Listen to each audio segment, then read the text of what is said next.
ठिकराटे वेझो बम्बली माइनर जे आड़ी 119 ते ठहियल पुल किरी पई आहे। पुल किरण सबब ट्रॉलर फासी पियो, जंहिं सबब ट्रैफ़िक मुअतल थी वई आहे। शहरियुनि जो चवणु आहे त बार बार इतलाउनि बावजूद तहरुक न वरितो वियो। तव्हांखे ख़बर ॾियूं पिया, ठिकराटे वेझो बम्बली माइनर जी आड़ी 119 ते ठहियल पुल किरी पई आहे। पुल किरण सबब ट्रॉलर फासी पियो, जंहिं सबब ट्रैफ़िक मुअतल थी वई आहे। शहरियुनि जो चवणु आहे त बार बार इतलाउनि बावजूद इंतज़ामिया तहरुक न वरितो आहे। तव्हांखे ख़बर ॾियूं पिया, ठिकराटे वेझो बम्बली माइनर जे आड़ी 119 ते ठहियल पुल किरी पई आहे। पुल किरण सबब ट्रॉलर फासी पियो आहे, जंहिं सबब ट्रैफ़िक मुअतल थी वई आहे।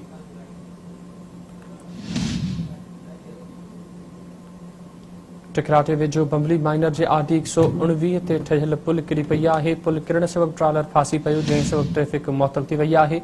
शहरियुनि जो चवणु आहे त बार बार इतलाउनि बावजूद इंतज़ामिया तहरुक न वरितो।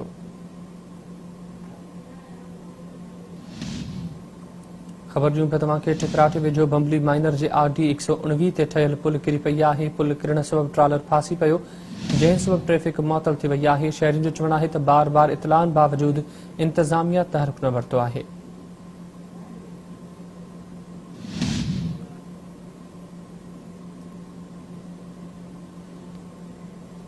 तफ़सील मालूम कंदासीं। मजीद महर लाइन ते मौजूद आहे। मजीद, बम्बली माइनर जी आड़ी 119 ते ठहियल पुल किरी पई आहे, छा तफ़सील आहिनि?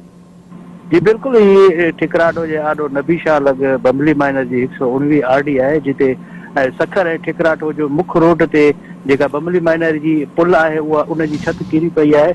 मां तव्हांखे इहो ॿुधाईंदो हलां त हीअ पुल कुझु सालनि खां नाकारा बणियल आहे ऐं हितां जे इलाइक़े वासियुनि इंतिज़ामिया सखर रोड्स खे पिणु शिकायत कई आहे, पर हिन वक़्तु ताईं को बि तहरुक न वरितो वियो आहे, जंहिंजे करे अॼु ॿीहर जेको आहे उनजी जेका छत इलाइक़े वासियुनि पारां जोड़ी वई, उहा ॿीहर किरी पई, जंहिंमें ट्रालो फासी पियो आहे। ट्राले फासण जे करे